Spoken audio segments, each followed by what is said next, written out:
Hey guys, welcome back to my channel and Happy New Year. It's crazy that it's already 2022, but I'm not even going to talk about that because then I'll go off on a whole tangent of how life is going so fast and I'm getting old, and I don't even want to go off on that tangent right now. So I'll just say Happy New Year. I can't believe it's 2022, and let's just get right into it so I don't speak for forever. But as you can tell from the title of this video, I'm going to talk about my favorite and least favorite books of 2021. So I'll go through my, worst books of the year first, because I don't want to spend too much time on them. I kind of just want to say these were the worst, I wouldn't recommend them, and then I want to go over my favorite books and I want to spend a little bit more time there. But so this video isn't super long, let's jump right in. Okay, so as I said, I'm going to start with my worst books of the year and then I'll go into my favorite books. So I have to mention it, but I'm not going to beat a dead horse. I've talked about this series many times, but my least favorite, or one of my least favorite books of the year, was the Black Dagger Brotherhood series by J.R. Ward. Again, I've talked about it. I unhauled it in my last video. It's in my books to get donated, but I just want to quickly talk about it because it's one of the worst books I've read this year, so I had to include it in this video. But it is modern or contemporary fantasy featuring vampires and romance and, all of those things that kind of I would want in a book, and it just fell short for me. The instant love, instant lust just isn't good, and I just don't recommend it. Okay, and the next book that I want to talk about in my least favorite books of the year is Wallbanger by Alice Clayton, and I don't actually have the physical copy, so I'll just put it up right here. This is a contemporary romance, and it was just bad. It was just cheesy. It was like the dialogue between characters was just so unrealistic and just felt so fake and forced. And it's about this woman who has a bad sexual experience and then is unable to finish after moving forward, and I don't know, he just is okay, sucks. It was just boring and it was just bad, and yeah. Okay, and the last book that I'm going to talk about in the worst books category is Atomic Love by Jenny Fields, and this isn't as bad as the other two books I just mentioned, but it just really fell short for me. I think with this, it's falling into this category not because it was so horrendous, but because I was so excited to read it and then it fell so short. So that's kind of unfair. It was hyped and then it just didn't live up to the hype. So it's not as bad as the other books, but yeah, it just wasn't good for me. This is a historical romance. It takes place in Chicago 1950s, and it's about this woman who is a part of the Manhattan Project, which is the group that makes the atomic bomb, and how she's the only female scientist, and she has all these hopes and dreams, and basically she gets fired from her job and she feels all guilty about everything, about the atomic bomb, and her life takes a turn, and instead of her thriving in her job and her life and her romance and all of this, her boyfriend breaks up with her, she loses her job, she's kind of depressed, and all of this stuff is happening to her. And then she's also noticing one day she's getting followed, and she's like, what the heck is going on? And it's actually the FBI who is trying to enlist her as an asset to spy on her ex-boyfriend, who they believe is selling bomb secrets to the Russians. So that's kind of confusing, but it sounds really interesting. You see the potential for a love triangle there, and we have these spy moments, and the romance, and just it just wasn't good, honestly. It was just really boring. That's kind of mean, but yeah, the characters just weren't that likable. They weren't really that interesting. The love triangle just fell flat for me. And yeah, it just wasn't good. So this is unfortunately making my list of least favorite books of the year. Okay, on to the good part. So these are my favorite books of the year. So this was actually really hard to narrow down because I read so many books this year that I actually really liked. I was looking back on my Goodreads as I was prepping for this video, and I was like, shit, I don't want to talk about 15 books in this video. It's gonna be forever long, and then it's every book I read is my favorite book of the year. No. So I really had to be strict on this list, and I got it down to 5 books that are my absolute favorite books of the year. Again, I liked a lot of other books that I read, but these are my top tier, my go-to recommendations. Some of them are like books that are like later in the like a series that I really liked. So again, I won't spoil anything, and I'll just go kind of quickly through these, just like kind of give you guys my thoughts, why I like them so much, and just let you know that I recommend them. And if you're looking for a book, definitely pick up one of these books. So the order I have them in is by genre, not by like which I liked most, because I like them all evenly, and I think it'd be really hard to like put them in order because they are kind of different. There are 3 different genres here. We have historical romance, YA, and NA, new adult. So yeah, I'm just gonna go through them kind of quickly again to just kind of keep this video short, sweet, to the point. And let's start with Edenbrooke by Julianne Donaldson. This is the historical romance, and this is one of my all-time favorite historical romance books. So I read a lot of historical romance. A lot of them do fall short for me. They're just not that good sometimes because it's very formulaic. I've talked about this before, but this historical romance, chef's kiss, so good. And like, honestly, like I was gonna say, I don't even know why I like it so much. I know why I like it, but it is that formula of like the like innocent girl, and she runs into this like, you know, kind of like bad like older guy who's like in a position of power, and he's like this cocky, you know, douchebag, and then she like realizes he's not as bad as he like, you know, pretends to be, and it's all a front, and he's like, oh, this girl isn't as simple as I thought her to be, she's actually so intriguing, and blah blah blah.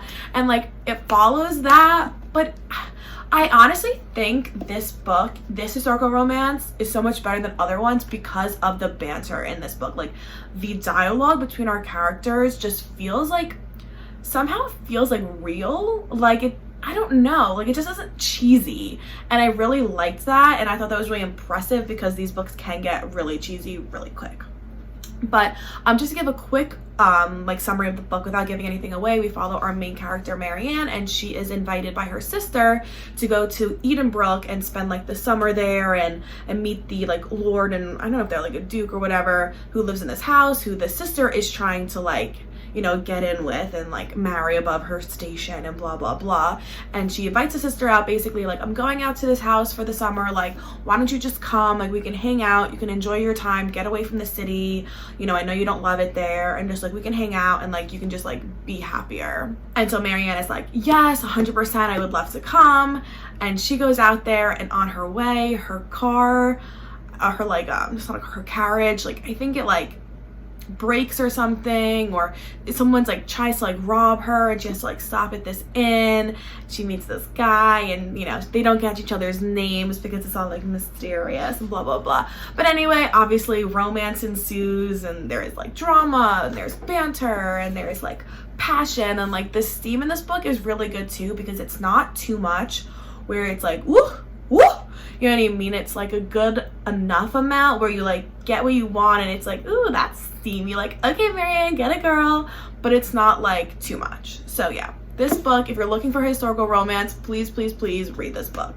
Okay, and the next book that I want to talk about today is Legendborn by Tracy Deonn. So I think I actually have a video almost dedicated to this book, or like it's a vlog where I read this book and I talk about this book a lot, so I'll link that below just so you guys can get like my full thoughts on this book. But I thought this book was so good. So this is a YA fantasy that I actually really appreciated the like levels and intricacies of it that a lot of YAs don't have just because of the nature of the genre. But I thought this book was so good, and like, this is kind of repetitive to what I just said, but it just like had so much more than I was expecting. So first of all, it is a King Arthur retelling, which is really interesting, and I read a lot of Beauty and the Beast retellings, so I really love like those types of stories, but I don't read a lot of like King Arthur retellings. So this was really interesting, and I didn't realize going in that that's what it was. So as I was getting in and I was reading it, I was like, like why does like, what's going on, like what are these parallels they're drawing that like I know what they're referring to, but like they talk about like Merlin and stuff, and I'm like, what the heck, like how do I know that? And then I realized that, and I was like, oh, that's really interesting and like unexpected, and like that was fun. And then also something I really like about this book is that our main character is African American, and not only do they just like make her African American, but they like talk about things that she struggles with like as an African American like teenager. I think she's like 16 or 17, and I just like love that they include that, because I read so many YAs and new adults and fantasies and all of these books, and they just don't even bring it up. It just doesn't even come up, and it's just an, again, I'm not gonna go off on a tangent, but in this book, like, I just remember specifically, like, they talk about her hair a lot and how she was like wrap her hair in like her silk wrap to like protect her curls and all this stuff, and I was like, that is such an important detail for girls that can relate to that and be like, oh my god, I do that, and like, I love that. And so I just really liked how she included those details that a lot of books, not only YA, but like just a lot of books in general, just don't think to include for whatever reason. It's just not a priority. But anyway, it was really good. I thought that the story was really good. I believe this is the first in at least a duology, if not more books in the series. So I'm really excited to read the next books. I liked how it had a biracial couple. I liked how there was a little bit of like a love triangle situation going on, and like murder mystery, and people are dying when she's trying to like discover why she has these abilities and how that connects to her mom and her ancestry. Anyway, I thought it was really good, and I highly recommend it. Okay, the next book that I want to talk about is Kingdom of the Wicked by Carrie Maniscalco, and this is, I guess I'm including the first and second book of the series because I did read both of them this year. But oh my god, this is another like YA series that just is like a level up from like a lot of YAs that I read. Like, it's just a little bit more intricate, it has a little bit better romance, a little bit steamier without it being like inappropriate. I mean, the second book is kind of inappropriate if you're young, I'm not gonna lie. That's straight up new adult. I wouldn't even classify that as YA, but that's not for me to decide. I mean, I guess A Court of Thorns and Roses is technically YA, and I would not say that that's YA, but whatever.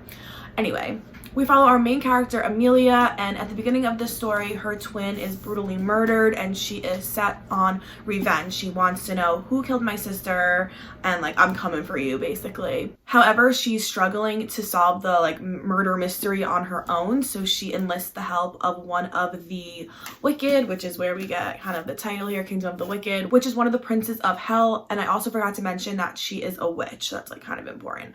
But so she's a witch, her and her sister are witches. The sister is brutally murdered. She can't figure out who killed her sister, so she enlists the help of one of the princes of hell, one of the Wicked. That's, I guess, a more concise summary of the book.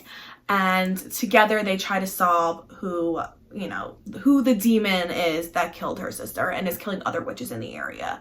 I'm not going to say any more because I don't want to give anything away, but really good, really interesting, really fast paced. And the second book, shit's steamy. So if you want something that's like a little bit more like, but still YA, Kingdom of the Wicked. Okay, there will be absolutely no surprise here, but another one of my favorite books of the year was The Crown of Gilded Bones by Jennifer L. Armentrout, and this is the third book in the Blood and Ash series. And as one of my favorite series of all times, it makes sense that this book would be high on my list for the year. But this book is so good. I'm just obsessed with the series. I love how high fantasy it is. I love how much romance it is. I love how steamy it is. It just like makes me happy to read, and like, that might be weird, but I really don't care. Again, I'm not going to go into this because I don't want to give anything away, because obviously if I talk about the third book in the series, I will be ruining the first and second book of the series. But I've talked about Blood and Ash on my series before, so I'll link a video down below where you can like, I guess, get a summary of that first book if you're interested. But you've probably already heard about it unless you live under a freaking rock, because Blood and Ash is just like so popular right now. But yeah, it is just like so good, and that's just such a bad description and explanation of this book, but like, I just like it, and it's one of my favorite books of the year, and it's one of my favorite series of all time, and that's all I'm gonna say because I don't want to give anything away. But if you're looking for high fantasy but with romance at really like the center of the plot, Blood and Ash.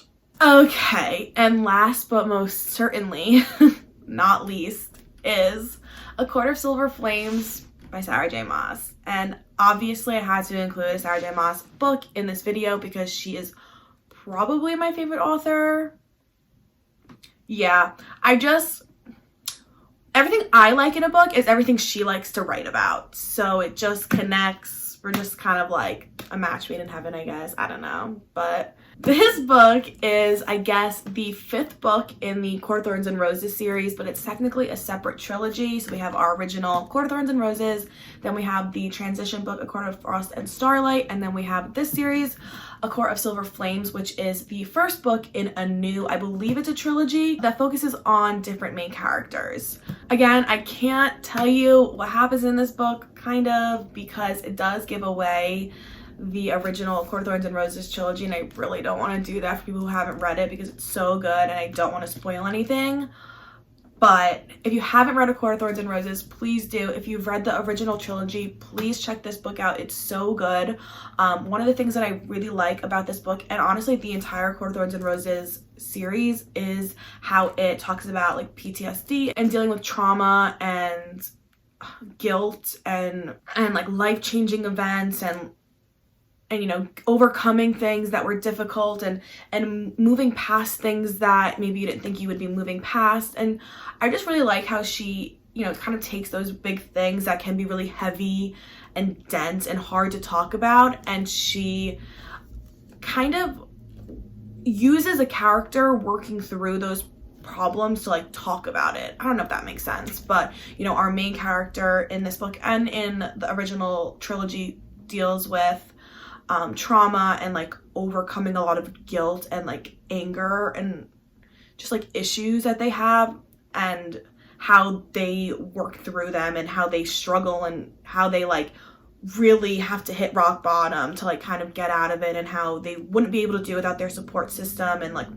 everyone around them really like showing like they love that person and like they should love themselves. I'm like kind of getting abstract here, but so good. Yeah, so it deals with some real issues like, you know, trauma, PTSD, and moving on from things, and but also has really fun things like romance, and it's funny, and the banter between our main characters in this book is so good. Like I'm literally laughing out loud while reading it because I'm just weird like that. But anyway, I really just, there's nothing else to say. A Court of Silver Flames. Alright, so that is all I have for this video. I hope you guys liked it. I hope you got some good recommendations. And please let me know if you end up picking up any of these books because I'd love to hear from you guys. But yeah, that's pretty much it. Please like this video. Please subscribe if you are not already because it really supports my channel.